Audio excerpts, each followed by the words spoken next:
Hi ಎಲ್ರಿಗೂ ನಮಸ್ಕಾರ. Welcome back to Rishu cooking blogs. ಸಿಂಪಲ್ಲಾಗೆ ಅಷ್ಟೇ ಟೇಸ್ಟಿಯಾಗಿ ಪನ್ನೀರ್ ತವಾ ಫ್ರೈನ ಹೇಗೆ ಮಾಡೋದು ನೋಡೋಣ. ಮಕ್ಕಳು ಲಂಚ್ ಬಾಕ್ಸ್ಗಂತೂ ಸೂಪರಾಗಿರುತ್ತೆ. ನಿಮ್ಮ ಮಕ್ಕಳು ತುಂಬ ಇಷ್ಟಪಟ್ಟು ತಿಂತಾರೆ. ಹಾಗಾದರೆ ರೆಸಿಪಿ ಸ್ಟಾರ್ಟ್ ಮಾಡೋಣವಾ? ಫಸ್ಟು ಒಂದು ಕಡಾಯಿಗೆ ನಾನಿಲ್ಲಿ ಸ್ವಲ್ಪ ಬೆಣ್ಣೆ ಹಾಕ್ತಾಯಿದ್ದೀನಿ. ನಿಮಗೆ ಬೆಣ್ಣೆ ಇಷ್ಟ ಇಲ್ಲ ಅಂದರೆ ಎಣ್ಣೆ ಬೇಕಾದರೂ ಹಾಕೊಬೋದು. ಬೆಣ್ಣೆ ಎಲ್ಲ ಫುಲ್ ಮೆಲ್ಟ್ ಆದಮೇಲೆ ನಾನಿಲ್ಲಿ ಸಣ್ಣದಾಗೆ ಕಟ್ ಮಾಡಿರೋಂತಹ ಪನ್ನೀರನ್ನ ಆ್ಯಡ್ ಮಾಡ್ತಾಯಿದ್ದೀನಿ. ಅಪ್ರಾಕ್ಸಿಮೇಟ್ಲಿ ಇದು 100 ಗ್ರಾಮ್ಸ್ ಇರುತ್ತೆ. ಇದಕ್ಕೆ ಸ್ವಲ್ಪ ಅರಿಶಿನ, ಅಚ್ಕಾರದ ಪುಡಿ, ಒಂಚೂರು ಉಪ್ಪು ಹಾಕಿ ಫ್ರೈ ಮಾಡ್ಕೊಬೇಕು. ಪನ್ನೀರು ಉಪ್ಪು ಖಾರ ಎಲ್ಲ ಚೆನ್ನಾಗಿ ಹಿಡಿದ್ರೆ ತಿನ್ಬೇಕಾದ್ರೆ ಸೂಪರಾಗಿರುತ್ತೆ. ಮಕ್ಳಿಗೆ ಇಷ್ಟು ಮಾಡಿಕೊಟ್ರೆ ಮಕ್ಕಳು ಇಷ್ಟನ್ನೇ ತಿಂತಾರೆ. ತುಂಬ ಚೆನ್ನಾಗಿರುತ್ತೆ ಟೇಸ್ಟು. ಇದು ನೀಟಾಗಿ ಫ್ರೈ ಆದಮೇಲೆ ಒಂದು ತಟ್ಟೆಗೆ ಎತ್ತಿಟ್ಕೊಂಡು ಅದೇ ಕಡಾಯಿಗೆ ನಾನು ಸ್ವಲ್ಪ ಎಣ್ಣೆ, ಸ್ವಲ್ಪ ಬೆಣ್ಣೆ ಎರಡೂ ಆ್ಯಡ್ ಮಾಡಿದ್ದೀನಿ. ಅದು ಬೆಣ್ಣೆ ಸ್ವಲ್ಪ ಮೆಲ್ಟ್ ಆದಮೇಲೆ ನಾನು 3 ಮೀಡಿಯಮ್ ಸೈಜ್ ಈರುಳ್ಳಿನ ಸಣ್ಣದಾಗಿ ಕಟ್ ಮಾಡಿ ಸೇರಿಸಿದ್ದೀನಿ. ಈರುಳ್ಳಿ ಕಲರ್ ಚೇಂಜ್ ಆಗೋ ಗಂಟ ನೀಟಾಗೆ ಬಾಡಿಸ್ಕೊಬೇಕು. ಆಮೇಲೆ ಇದ್ರ ಮಧ್ಯದಲ್ಲಿ ನಾನು 1/2 ಟೇಬಲ್ ಸ್ಪೂನ್ ಜೀರಿಗೆನೂ ಆ್ಯಡ್ ಮಾಡಿದ್ದೀನಿ. ಜೀರಿಗೆ ಹಾಕೋದ್ರಿಂದ ಫ್ಲೇವರ್ ಚೆನ್ನಾಗಿರುತ್ತೆ.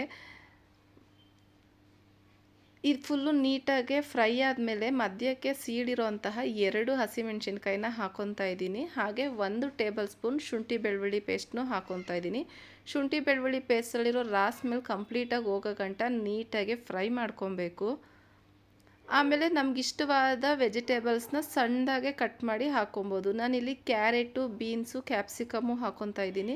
ಇಲ್ಲಿ ಹಸಿ ಬಟಾಣಿನೂ ಹಾಕಿದ್ದೀನಿ, ಬಟ್ ಇಲ್ಲಿ ಕ್ಲಿಪ್ಪಿಂಗ್ಸ್ ಮಿಸ್ ಆಗಿದೆ. ಇಲ್ಲ ಹಸಿ ಬಟಾಣಿನೂ ಹಾಕ್ಕೊಳ್ಳಿ, ಟೇಸ್ಟ್ ತುಂಬ ಚೆನ್ನಾಗಿರುತ್ತೆ. ಇಷ್ಟು ತರಕಾರಿ ಎಲ್ಲ ನೀಟಾಗೆ ಫ್ರೈ ಆಗಬೇಕು. ಇದೇ ಟೈಮಲ್ಲಿ ನಾನು 2 ಮೀಡಿಯಮ್ ಸೈಜ್ದು ಟೊಮ್ಯಾಟೊನು ಸಣ್ಣದಾಗೆ ಕಟ್ ಮಾಡಿ ಹಾಕ್ಕೊಂಡಿದ್ದೀನಿ. ಟೊಮ್ಯಾಟೊ ತರಕಾರಿ ಎಲ್ಲ ನೀಟಾಗಿ ಫ್ರೈ ಮಾಡಿ ರುಚಿಗೆ ತಕ್ಕಷ್ಟು ಉಪ್ಪನ್ನ ಆ್ಯಡ್ ಮಾಡ್ತಾಯಿದ್ದೀನಿ. ಯಾಕಂದರೆ ಬೇಗ ತರಕಾರಿ ಬಾಯ್ಲ್ ಆಗುತ್ತೆ ಉಪ್ಪು ಹಾಕೋದ್ರಿಂದ. ಹಾಗಾಗಿ ಈ ಮಧ್ಯದಲ್ಲೇ ಸೇರಿಸ್ಕೊಬೇಕು.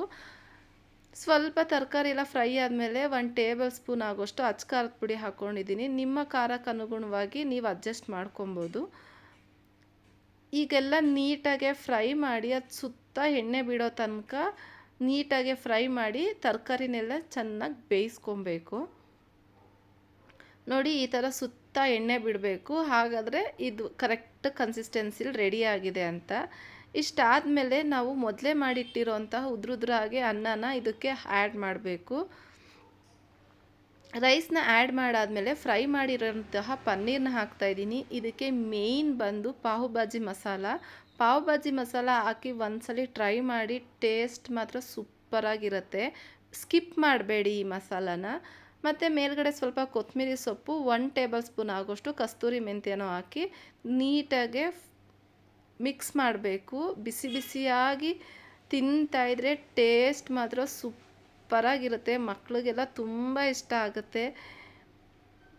ವಿಡಿಯೋ ಇಷ್ಟ ಆದರೆ ದಯವಿಟ್ಟು ಲೈಕ್ ಮಾಡಿ, ಶೇರ್ ಮಾಡಿ, ಕಮೆಂಟ್ ಮಾಡಿ. ಇನ್ನೂ ನನ್ನ ಚಾನಲ್ನ ಸಬ್ಸ್ಕ್ರೈಬ್ ಮಾಡದೆ ನೋಡ್ತಿರೋರು ದಯವಿಟ್ಟು ನನ್ನ ಚಾನಲ್ನ ಸಬ್ಸ್ಕ್ರೈಬ್ ಮಾಡ್ಕೊಂಡು ನೋಡಿ.